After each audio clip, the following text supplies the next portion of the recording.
Guys, Merry Christmas, Happy New Year.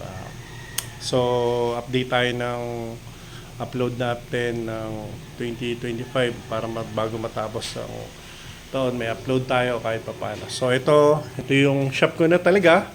So, bahay ko na lang talaga yung sa bahay ko na mismo talaga.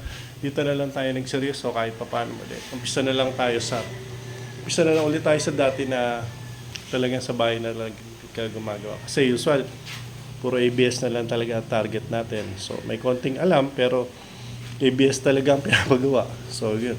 So, andito tayo guys, update tayo. Okay, bossing. Boss.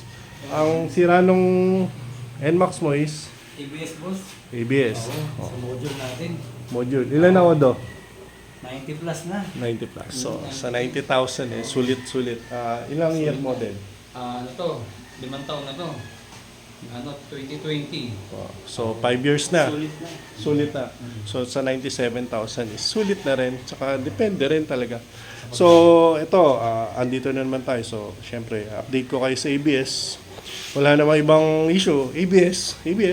So, update ko lang ulit para malinawan kung ano ba talaga ang cause ng ABS failure or ABS na naka-indicate lagi sa panel ng mga NMAX or kahit ano, basta Yamaha or Honda or anything, mga Vespa. So, kayang-kaya natin yan. So, ganito. So, bakit nga ba laging umiilaw ang ABS? Para mas malinaw ang usual, nabanggit ko naman to sa mga vlog ko before. So, ano pa ako long hair. So, ngayon, ulitin ko ulit. So, bakit nga ba? So, sa pang-araw-araw kasi natin na ginagamit ng ABS, naka-trigger yan. So, bomba lagi ng bomba ang piston yan. So, yan. So, bomba ng piston. So, wala naman yung repair kit na tinatawag or something. So, may piston lang siya na hard chrome. So, walang ibang paglalabasan ng fluid. So, diyan pa rin. So, ang sinisira niya pa rin ito, usual. Pag nag-ABS on ng always ABS on ng NMAX mo, usual, mas maganda kung may scanner or katulad ko, isang tingin ko lang or something na alam nating ABS for, pero usual, troubleshoot muna, mas maganda kung may scanner. Pero sa atin, sa mga nagpapagawa, bihirang-bihira lang yung naputol yung sensor sa likod, na bingkong, pero hindi tayo doon. Open tayo pagdating kay sir. Kasi ayoko rin na ginawa ko na yung ABS, tapos pagkabit ko ganun pa rin. Tapos saka ako magta-troubleshoot, tapos yung pala, bingkong lang yung sensor sa likod or harap. So, kaya kay bossing. Kaya bago natin sabihin ABS talaga issue is na-troubleshoot mo muna bago yan. Diba? So, ito, balik tayo. Bakit nga ba nasisira? So, yun. So, piston, laging trigger. So, ngayon, sasabihin nila, dati, ako yung unang gumagawa ng ABS4. So, nakikita ko dating nasisira dahil sa pagtulak ng piston sa caliper, pagpapalit ng brake pad dahil itutulak mo yung piston kasi nakaluwa na yun eh. Tapos, babalik mo siya. So, yung pressure pupunta sa ABS. Tama? Yun yung dati kong declare. Kasi ako naman talaga yung una talaga. Kasi yun yung napansin ko. Kasi that time nung ako yung may problema sa NMAX ko. Ulitin ko ito. Garage quit na yan ngayon mga boss. 2015, so vlog ko lang Yan. Legend na yan boss, mga 2015 yan, pero garage queen na yan. So, ito na yung ginagamit natin. Ito, 2022 naman yan. Y-Connect. So, kaya ako kumuha ng Y-Connect para pag-eksperimentohan din natin. Lalo na pagdating sa ECU or kung ano yung mga error niya or calibration ng IC, alamin na natin. Kaya ako kumuha niya. So, hindi ko rin kailangan na, bakit si Doc walang mga aparato, usual, hindi ko naman talaga kaya. Basta meron ka lang MST500 Pro, doon lang ako nag-invest. Tapos, MST500 Pro. Yan. Kasi sa MST500 Pro, maano mo na siya. ma-detect mo na kung ano yung niya, error. Ito na. Then balik tayo sa ABS. So, ngayon, bakit? Yun nga, usual, talagang nasisira ABS natin. So, ito ang tanong natin ngayon, ano ba yung preventive? So, ako, pag gumawa ko ng ABS module, so, sinasabi ko agad kay bossing, boss, kahit anong gawin natin yan, dadating pa rin sa point na maglilik yan. So, yung ibang gumagawa, syempre, ginagalang ko sila. Gawa nila yon, so okay, pero usual, may mga nagpapagawa rin sa atin na kahit naka-reseal na is may leak pa rin. So, hindi ko naman sila inaano na magalit ka doon. So, ano lang tayo, laylo lang. Diba, boss? Yes, tama yun. So, ang pinaka-diagnose ko talaga, or preventive ko, talagang hindi ko na yan na. Nasa vlog ko rin yan, paano gawin. Hindi ko na pinapadaan talaga yung fluid dito. Kasi ayoko rin dumating sa time na nag-leak na naman, nasunog na naman. So, kahit lifetime warranty tayo, kung sunog na yung board mo, syempre, makakayarin kay customer na maningil na naman. So, yun lang. Tapos, hanggang sa makuwi rin sa bypass. Sa bypass naman, marami naman nabibili na 1.5, 2.5, depende sa sa gagawa. Pero usual, si 1.5, okay din. Kasi ang usapan lang naman is mapagana. Pero yung mga side, niya is, hindi nyo rin alam kung ano yung mga side effect nyo, or may warranty ba, or lifetime warranty ba. Ano ba mangyayari pag nasira ulit? Andyan ka pa ba pag nasira? Ganoon. So sa akin kasi andito lang naman tayo. So na tayo? Balik ulit tayo sa ABS. So si ABS, ito. Yan, naka-preventive na yan. Kumbaga yung fluid is hindi ko na tinadaan sa module.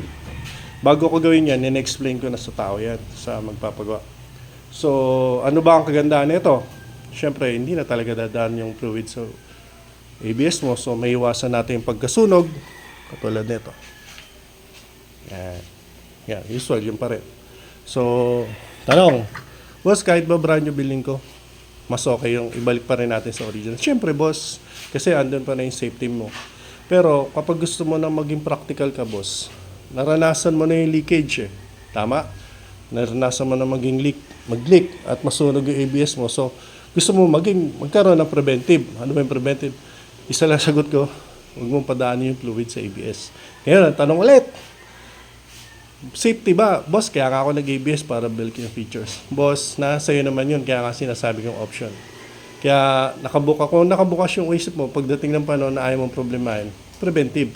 Sa best choice. Ngayon, kung may budget, kaya paano sa mga walang budget na ayaw na ulit nilang gumastos?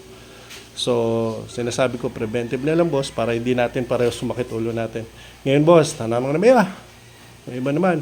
Boss, kaya nag-ABS para for safety. Boss, natagal ko na rin nagbumotor. Mapa XRM, Wave 125, Wave 100. Boss, ibig sabihin, hindi ba tayo safety? Nasa pagbumotor natin yan. Tama, boss? Tama, sir.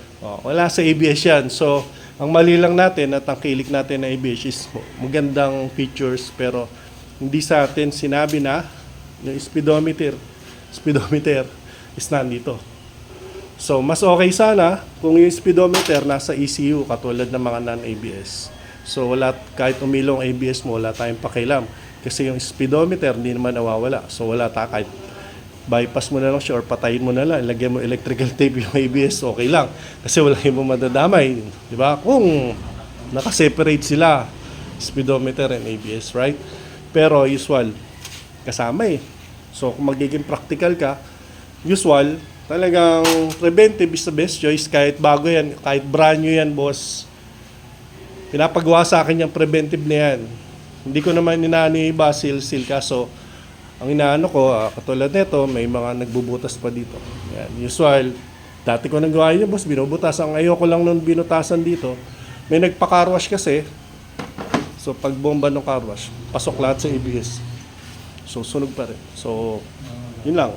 Napagalitan pa raw siya. So, hindi na natin ano yun. Pero, lelo lang tayo lagi. Hindi naman ako nag-ano na ako yung pinakamagaling. Pero, ako yung nag-umpisa. Kasi kung ngayon pa lang ako mag-umpisa, sa inyo ako magpapagawa. Tapos, kung kayo nandun na nung ako may problema, sana sa inyo na ako pumunta. Yun lang, kasi that time, ang sakit na ng ulo ko. Gumagastos na ako ng 18,000 sa pag-troubleshoot ng sarili kong motor. Hindi ko pa alam kung anong sira. Hanggang sa bumili ko ng ABS module sa Casa 34.5. Tapos, yun. Doon lang tayo nagsimula. So, balik tayo kay boss. Ayan na. Naka-preventive na yan. So, ito yung ABS module niya.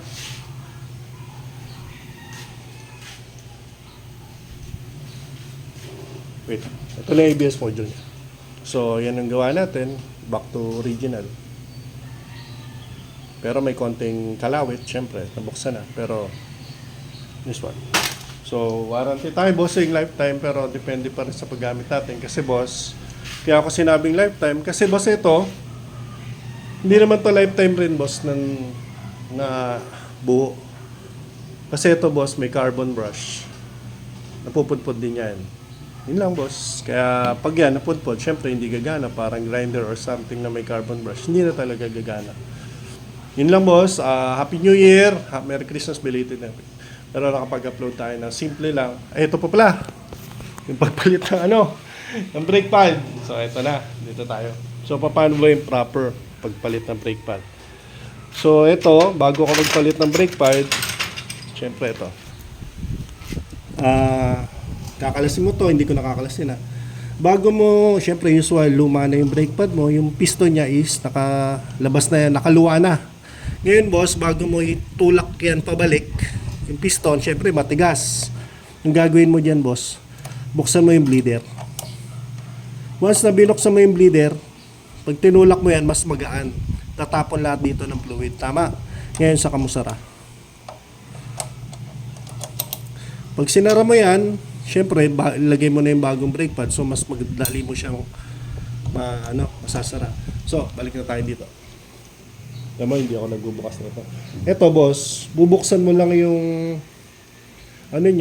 master, if maglalagay ka na ng brake fluid. So, bombahin mo. Atik, walang preno yan. So, bombahin mo, bababa ngayon yung fluid. Ngayon, pag bumaba yung fluid, matik, magbabawas to. Syempre, bumaba. Saka ngayon magre-refill. Ngayon, pag nag-refill ka, may guide yan kung hanggang saan. Doon, hindi ko na binuksan kasi usual. Ayos naman na to. Yun lang mga boss, ang pinaka-proper na pagpalit ng brake pad. So, again and again, hindi sa point na nagpalit lang ng brake pad, umilo na ibig.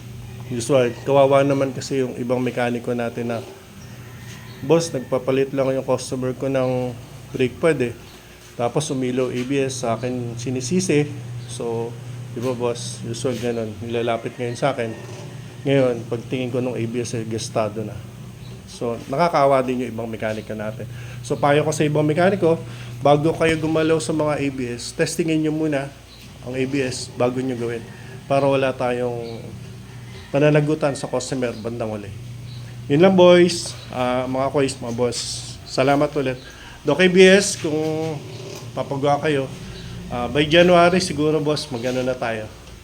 Mag-promo na tayo na mas mababa na yung singil. Kasi pang ano na lang natin yun. Since ako naman yung unang gumawa, either bagsak presyo or hindi naman ako nag-ano pero okay na yun. Bagsak na lang natin. Regalo na lang natin yun. So next year na boss, ha? Yun lang. Salamat.